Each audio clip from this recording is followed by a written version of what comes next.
Good morning, children.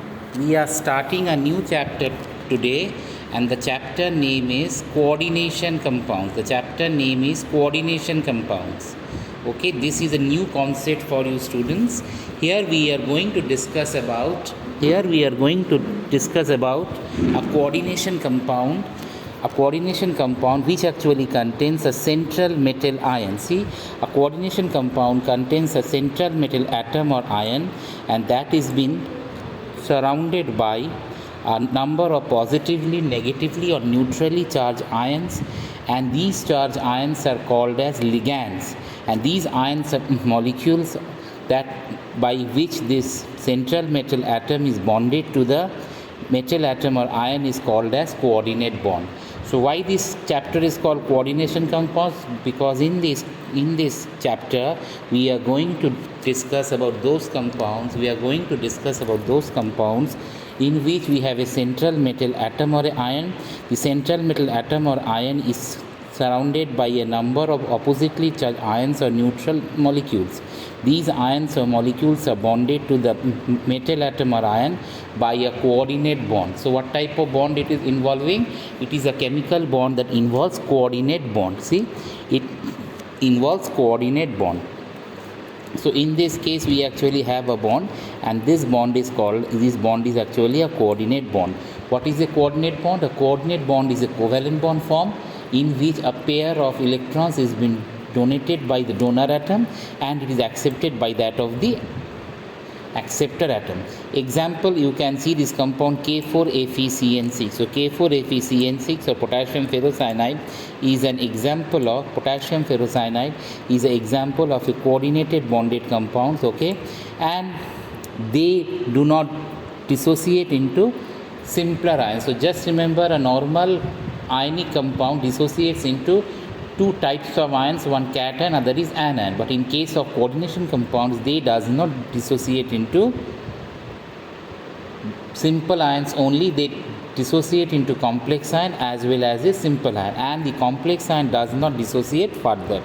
Now we are going to discuss about double salt. What is a double salt? A double salt, when two salts in a specific stoichiometric ratio are crystallized together, they form their saturated solution. They are called as double salts. If two simple salts are being crystallized together in a stoichiometric manner, they will form a double salt.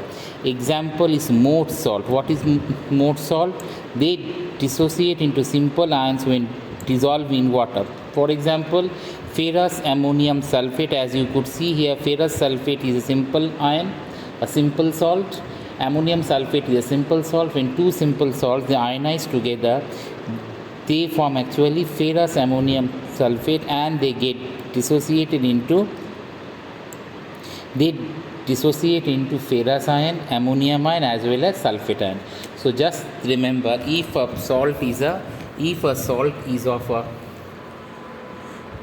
double salt or a simple salt, they will ionize into simple ions. In this case, see, we have two salts. Now one was the ferrous sulfate, other was the ammonium sulfate, that contains 6 molecules of water, and when they ionize together, they actually ionized into ferrous ion and ammonium ion as well as sulfate ion. So that is example of a double salt. After that, we have the next one is coordination entity. What is coordination entity? A coordination entity constitutes a central metal atom. So just remember, it always has a central metal atom or ion that is bonded to a fixed number of ions or molecules. Then this type of whole part where this coordination compound exists is called the coordination entity. See the same example, ferrous ammonium sulfate, and the coordination entity here is ferrous sulfate, okay. It is an electrically charged species in which the central atom or ion is surrounded by the number of ions or neutral molecules. It is either been surrounded by a number of neutral molecules, or it can be some ions, it can be some cation, or that of an anion. Now we are going to discuss the next two types, that is called cationic complex entity or anionic complex entity. Now what is a cationic complex entity? Now cationic complex entity, it is the complex ion which carries positive charge. It is the complex ion that carries a positive charge. As you could see, we have platinum, bounded by 4 ammonium, but it has resultant positive charge. So as it contains a positive charge, it is called as cationic complex entity. Now anionic complex entity, it is a complex ion which gives negative charge. It is a complex ion which gives negative charge. For example, see FeCN6. In this case, what we see that iron has a charge of +2. Each of the Cn has a charge of -1. So there are actually how many Cn? There are 6 Cn. So the resultant charge comes to +4. So is this part now clear? So there are two types of charge we are having. One is the cationic entity, other is the anionic entity. Cationic means if the coordination complex is a cation, then that is called the cationic complex. If the coordination entity is an anion, that will form an anionic complex. So in a cationic complex, now what we see that the central metal ion contains a positive charge. In anionic, we see central metal atom contains a negative charge. After that, we have central atom or ion. In a coordination entity, the atom or ion to which a fixed number of ions or groups are bounded in a definite geometrical arrangement around it is called a central atom or ion. Central atom or ion in a coordination entity, the atom or ion to which a fixed number of ions or groups are bounded in a definite geometrical arrangement, that is called a central atom or ion. Okay, so central atom or ion is the central part of the coordination compounds which contain the atom of the ion that is bounded with number of ligands or ions. For example, see this complex. Here iron is the central metal ion. Why iron is the central metal ion? Because iron is surrounded with these types of ions. That is, it is surrounded by sulfate ion, surrounded by 2 ammonium ion. So the sum or the atom or ion to which a fixed number of ions or groups are bounded is called the central metal atom or that of the ion. Okay, so the central metal or atom is actually that part which is bounded to that of the central atom or ion. So another example you can see is NiCl2H2O4. In this we have nickel as the central metal ion, which is bounded to 2 of the chlorine and is also bounded with 4 of the water. See here, the Cl is the negative ligand and water is actually a neutral ligand. So in this case, what we see that nickel is bounded to 2 of the chlorine and 4 of the water. Nickel is the central metal atom. It is a generalized element, or it can be inner transition element. So as you could just see, the central atom or ion in this case is the metal ion, and maximum cases these are actually transition metal atom or ion that is bounded with a number of ligands. In this case, it is bounded with sulfate, or it is simply being bounded with the ammonium. Okay, and in this way, that is central atom of the ion that is being bounded. Okay, after that, children, we are going to discuss about ligands. What are ligands? Ligands are a molecule, ion or group that is bonded to the metal atom or complex or the coordination compound by a coordinate bond, and this is called a ligand. It can be neutral, it can be positively charged, or it can be negatively charged. A ligand can be a positive ligand, that is the donor atoms by which the central metal atom or ion is surrounded is called as ligands. And ligands can be neutral, positive or negatively charged. So ligands are of 3 types. They can either be neutral, they can either be positive, or they can either be negatively charged. For example, water, NO plus or Cn minus. These are examples of ligands. So what are ligands? Ligands are those particular groups by which it is been attacked, so that we can say these are the groups by which it is attached to the central metal atom. For example, ligands, water. Now, water is a neutral ligand, NO plus is a positive ligand, and Cn minus is a negative ligand. So these are all the examples of different ligands which are attached to the central metal ion. Now, what we could understand till now, that in a coordination compound we have a central metal atom or ion. The central metal atom or ion is bounded with number of ligands. Ligands are the groups by which the central atom or ion is being attached, and they may be a positive ligand, they may be a negative ligand, or they may be a neutral one, positive, negative, or that might be a neutral one. Now we are going to discuss about the different types of ligands. Okay, now we are going to discuss about the different types of ligands. Now ligands are of these following types. It can be, first of all, see, charge wise we can divide a ligand into three types: positive ligand, negative ligand, or that of a neutral ligand. But ligands may also be classified according to unidentate, bidentate, polydentate. What is a unidentate ligand? It is the ligand which has only one donor site, means it is been bonded with the central metal atom with one atom. It is been bonded with the central metal ion with one atom. That is called as the unidentate ligand. So it is a ligand which has one donor site. It is a ligand which has one donor site, that is the ligand metal ion through a single donor site. For example, water, ammonia, these are examples of unidentate ligand. What is unidentate ligand? When the ligand is attached to the central metal atom or ion by a single donor site, then it is called as unidentate ligand. Example is water, ammonia, etc. On the other hand, if the ligand is attached to the central metal ion through more than one site, if it is joined by two sites, okay, see this one, triethylene diamine. Can you see these two arrows? Triethylene diamine, actually it is a propane in which two of the end hydrogen has been bonded with NH2 group. So it actually becomes trimethylene diamine. In this case, you can see the metal atom is bonded to two of the ligands. Metal atom is bonded to two of the ligand sites. Okay, so it is called a bidentate ligand. Another we have is acetyloacetonate. See this one. Here we have this metal atom that is been bonded by the two ligands. Can you see the arrows? The arrows shows the site of bonding of the ligands. The arrow shows the site of the bonding of these two ligands. Here we have the central metal atom that is bonded with this type of ligand. So it is example of a didentate or that of a bidentate ligand. Here we have C with the CH3, CHC and CH3. But what is the surprising point? The surprising point is that the metal atom is bonded to two of the sites of ligands. So it is example of again a bidentate ligand. Now we have the next one, polydentate ligand. Polydentate ligand, it is ligand which have several donor sites. Poly means what? More than two. If the ligand is such that it has more than two donor sites for donation. Here can you just see that the metal atom is M here. It is been bounded with how many sites? 1, 2, 3, 4, 5, 6. So it is a hexadentate ligand.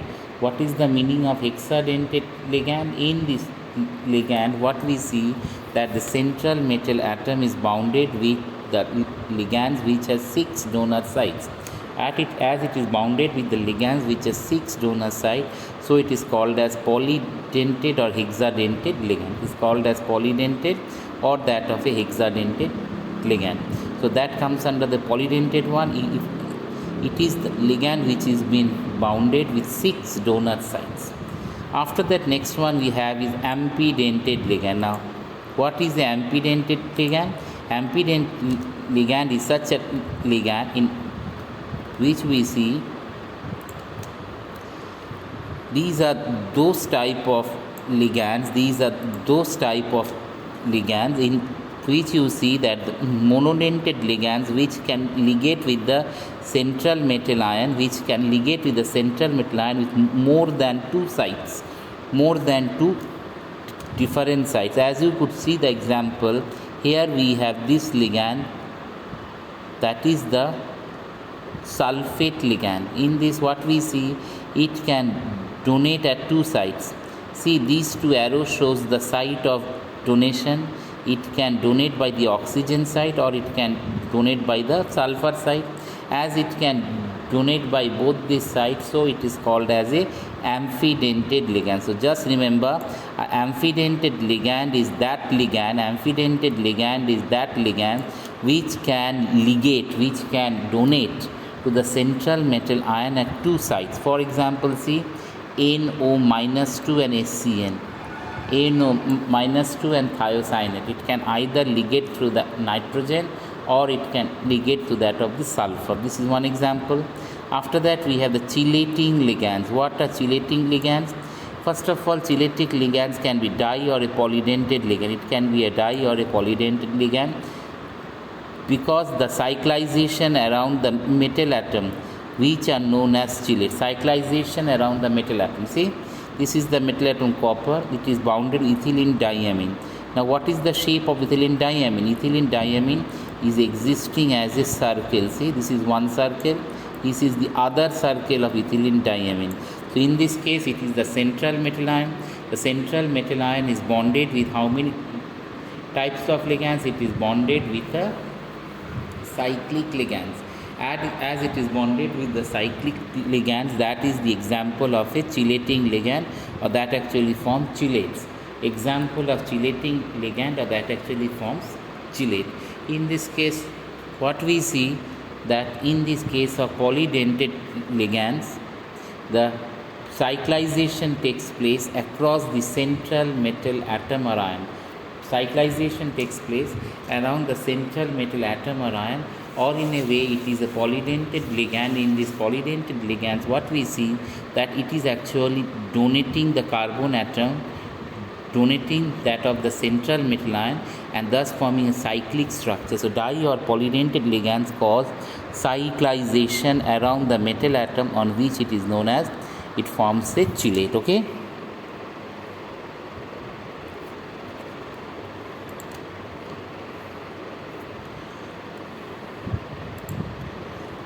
After that, see, we are going to discuss about donor atom. What is the donor atom? An atom of the ligand which is been attached directly to the metal is called as the donor atom. So an atom of the ligand, so that part of the ligand which donates to the central metal atom is called the donor ion. See this complex K4FeCN6. Here what is happening? Central metal ion is ferrum. Ferrum is bounded to 4 of the Cn, and Cn is the donor atom. So cyanide is the donor atom. Now coordination polyhedron. What is the coordination polyhedron? The spatial arrangement of the ligand which are directly attached to the central atom. The spatial arrangement of the ligands which are directly attached to the central atom or ion is called as the coordination polyhedron around the central atom or ion. So the whole space around the central metal ion through which the ligands are attached, that actually becomes the coordination sphere. What is the coordination sphere? The central atom, or I can say the spatial arrangement of ligands which are directly attached to the central atom or ion is called as the coordination polyhedron. Okay children, is this part now clear? Now we are going to discuss about coordination number. What is coordination number? Coordination number is the number of, and coordination number belongs to the central metal ion in a complex and can be defined as the number of ligand or donor atoms to which the metal is directly bonded. Example, in the complex K4FeCN6, the coordination number is 6. For this complex K4FeCN6, the coordination number is 6. Okay, for this complex K4FeCN6, the coordination number is 6. Okay, that is the central metal atom or ion is bounded with these type of 6 types of ligands. Okay, next we have coordination sphere. So the central atom or ion and the ligands are attached to it, enclosed in square bracket. That enclosement in square bracket that is collectively termed as the coordination sphere. So the coordination sphere is the central atom of the ion and the ligands attached to it are enclosed in square bracket. That is the whole space around which the coordination compound exists, that is called the coordination sphere. After that we have counter ions. The ions present outside the coordination sphere are called counter ions. So the ions present outside the coordination sphere is called the counter ion. That is K4FeCN6, central metal atom is ferrum, Cn is the ligands, and as there are how many ligands? 6, so the coordination number of iron is 6, and the potassium ion that is present outside the coordination sphere is called the counter ions. Is this part now been clear? Okay, children, that was all for the day. Thank you.